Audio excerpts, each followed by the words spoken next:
Right, guys, we are back again with another post-match reaction. Well, this is a bit of a weird one. Obviously, Arsenal 3, Bournemouth 2. We walk away from the Vitality Stadium with all 3 points, which is kind of what I expected. I predicted a 2-0. I actually didn't put up my score prediction video. I actually just forgot to post it for whatever reason. Just been busy today. And yeah, I predicted a win. I predicted a 2-0. Unfortunately, we couldn't keep a clean sheet again. But do you know what?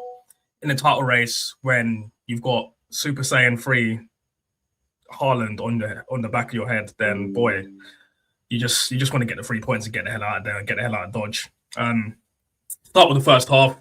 First half, I think the first 15 minutes we were pretty good up until Gabriel had his absolute horror moment. When did we concede that goal? Yeah, so on the 10th minute. So yeah, I think for the first 10 minutes, we were actually all right. We were dominating. I think Madueke had some good mazy runs, some good one-on-ones with the right back. I think his name was like Lear something. What was his name? What was his name? I can't even remember his name. Anyway, with the right back. Oh, wait, hold on. It's Tough Threat.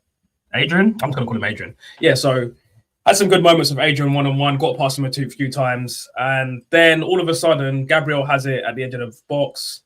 I think he tries to like Trivela pass it to Saliba or like inside foot it, like curl it to Saliba, and it just doesn't work.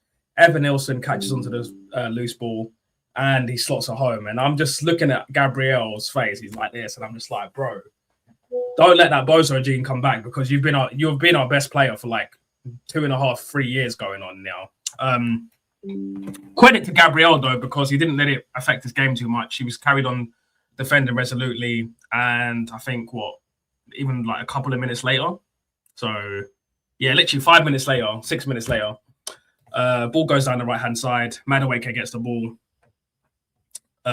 sends the right back to the shops, chicken and chips and orange Miranda to the shops, and then crosses it to, I want to say Martinelli, or no, maybe it might have even been Timber actually. Timber shoots, goes to Martinelli. Martinelli shoots, deflects back out to Gabriel, and the technique, man, it's weird. His passing and his like on the ball technique isn't great, but his shooting technique is really good for some reason. Kind of reminds that goal, even though it wasn't a volley, kind of reminded me of that goal he scored like a couple of years ago where he volleys it, but it got disallowed and it was just an unbelievable finish. He's got really good technique. But anyway, equalizes, redemption, 1-1, back in the game. Rest of the first half, I think we kind of took our foot off the gas a little bit. I think Madueke faded. I think we stopped passing to the ball. We started going to the left-hand side. And I was kind of annoyed about that because Martinelli, you really saw his lack of, well, I'm not a big fan of Martinelli. His lack of dribbling ability and being able to get past the right back. It's just a kind of the same thing. If he even gets any kind of one-on-one, he rarely gets past the right back. And his crosses today were shocking. They were absolutely shocking. They were shocking. Weren't beating the first man, weren't high. They had a bit of whip, but honestly, they were too low. They were desperate. They just weren't good enough. I honestly cannot see how Martinelli can survive in this team for another season. I just don't see what he offers other than in behind pace when the team's already tired and there's space in behind. When there's no space in behind, Martinelli doesn't have anything to offer, and it's just so frustrating seeing this guy head down, not looking up, mate. It's like, bro, what are you doing down there? What are you doing down there, man? And then that's it. There wasn't really much else to talk about in the first half. I think after the goal, there wasn't really much that I'd say that was even really that important. On to the second half. Actually, I will say this, actually. I think Rice was quite frustrated in the first half. I think he wasn't really clicking for him, but in the second half, as we were about to go into, you'll see. So, second half starts, and I'm like, okay, we need to really kind of get on the ball a little bit quicker.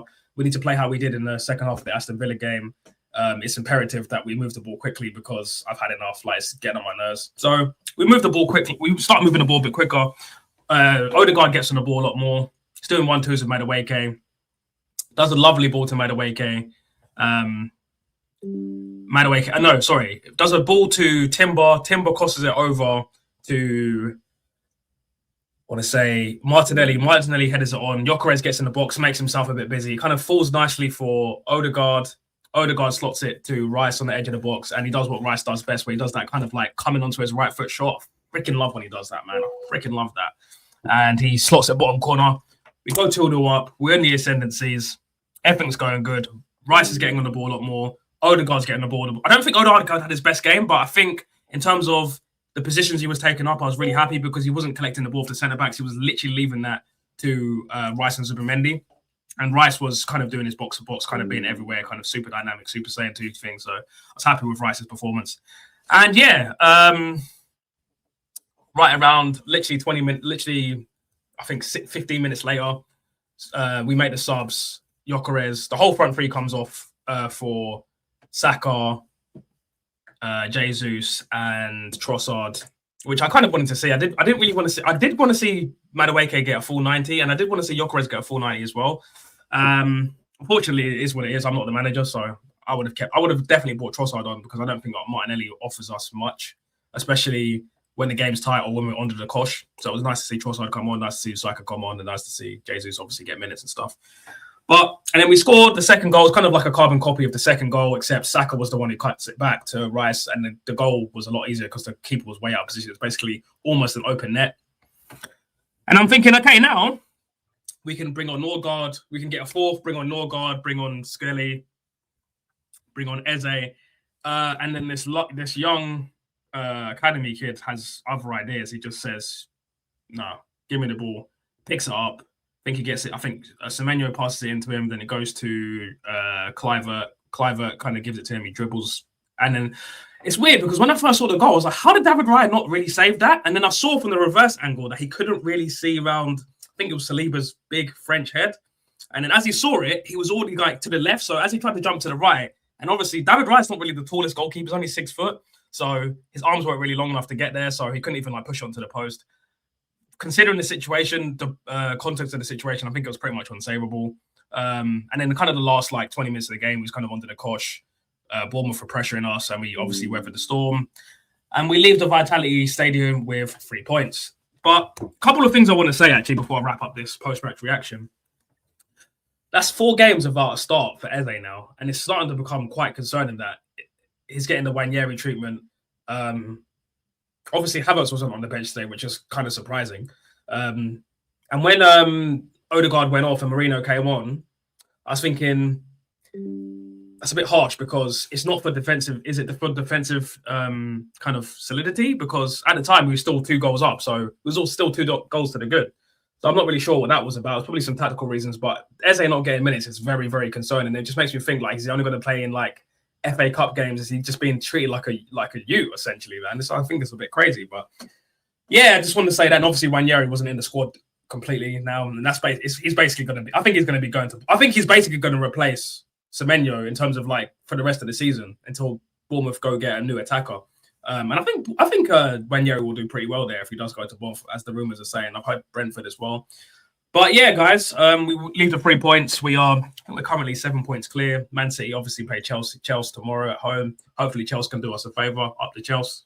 You know, it's just a one-time thing. But yeah, hopefully Chelsea can do the business. And yeah, we leave for 3 points. Like, subscribe, and share.